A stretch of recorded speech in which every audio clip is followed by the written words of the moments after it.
Introduction à l'imperfect. By now, you're probably familiar with the passé composé. Today, we're going to look at another verb tense, l'imperfect. Both of these tenses are used for actions that happened in the past. But what's the difference? Quelle est la différence? You can think of the passé composé as sort of a snapshot. It is used for an action that began and ended in the past. It has a distinct beginning and ending. L'imperfect, on the other hand, can be compared to a film.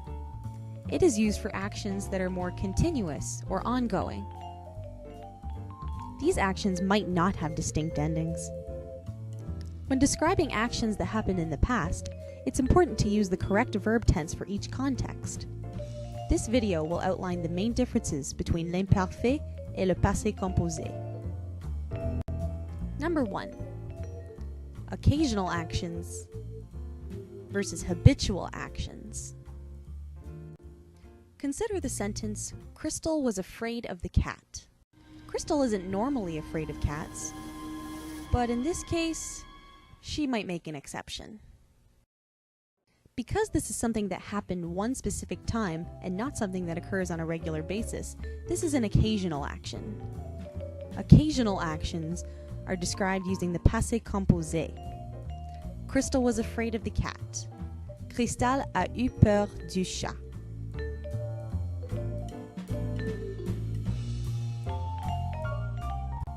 Now, consider the sentence, Sabrina was always afraid of cats. In Sabrina's case, the fear of cats wasn't part of an isolated incident. This was an ongoing action that occurred on a regular basis. Because Sabrina was always afraid of cats, we know that this was a habitual action, not an occasional action. Habitual actions are described using l'imperfect. Sabrina was always afraid of cats. Sabrina avait toujours peur des chats.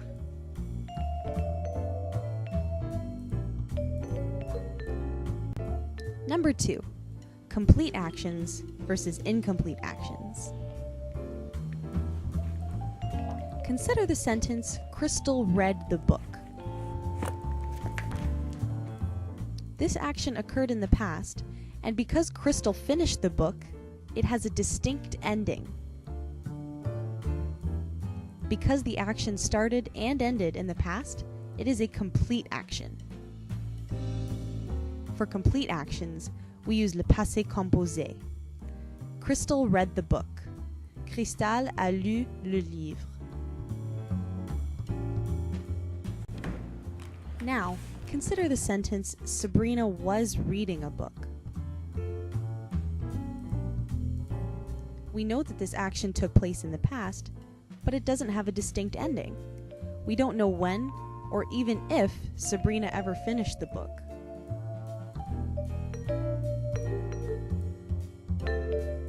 Since this action does not have a distinct ending, it is an incomplete action.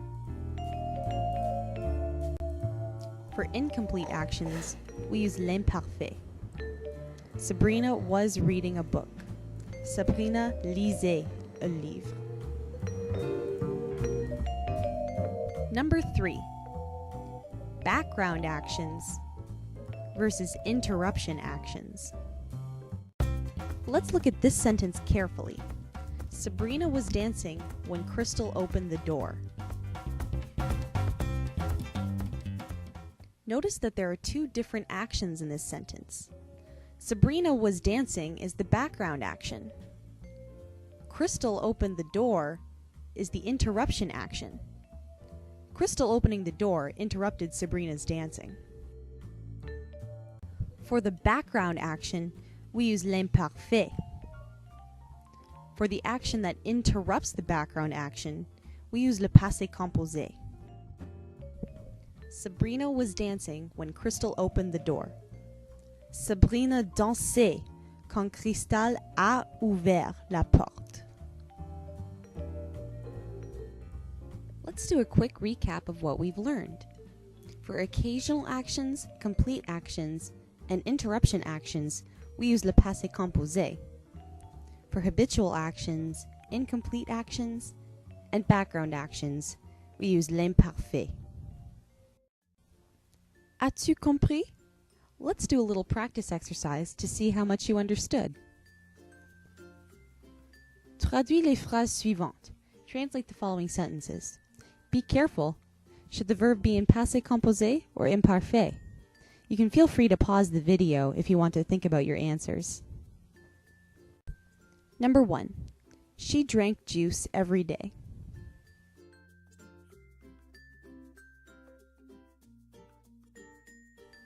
Since this was something that she did every day, we know that this was a habitual action.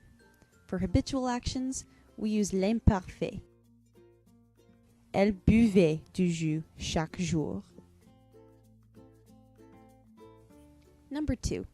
He stole the juice.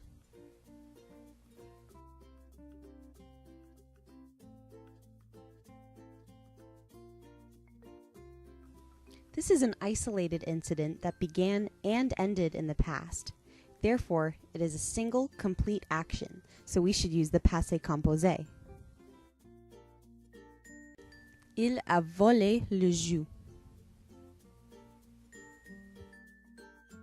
Number 3. They were studying when the phone rang.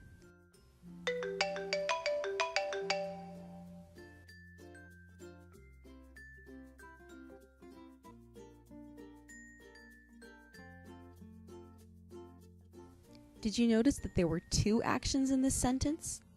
The background action, they were studying, was interrupted by the phone ringing. The background action is in the imperfect, while the interruption action is in the passé composé. Ils étudiaient quand le téléphone a sonné.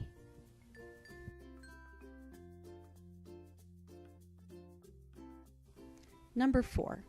She drew a house.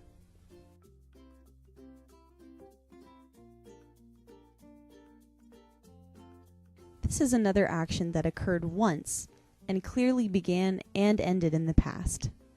Therefore, we should use the passé composé. Elle a dessiné une maison.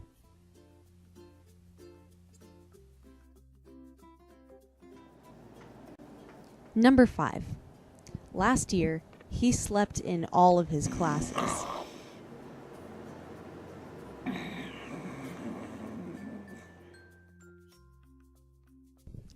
Since this is something that he did repeatedly and continuously last year, we know that this is a habitual action. Therefore, we should use l'imperfect. L'année dernière, il dormait dans tous ses cours. Now that you're an expert at using l'imperfect, let's review the conjugation process. Chante avec nous!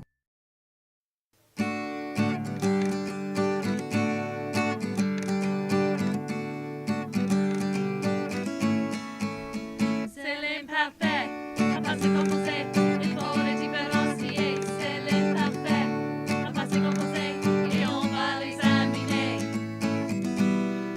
Je veux le conjuguer.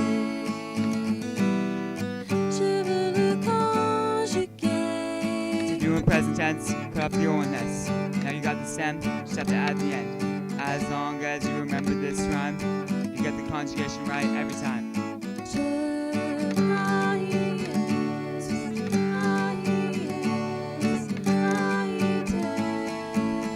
C'est l'imparfait, un passé composé, il faut les différencier. C'est l'imparfait, un passé composé, et on va l'examiner.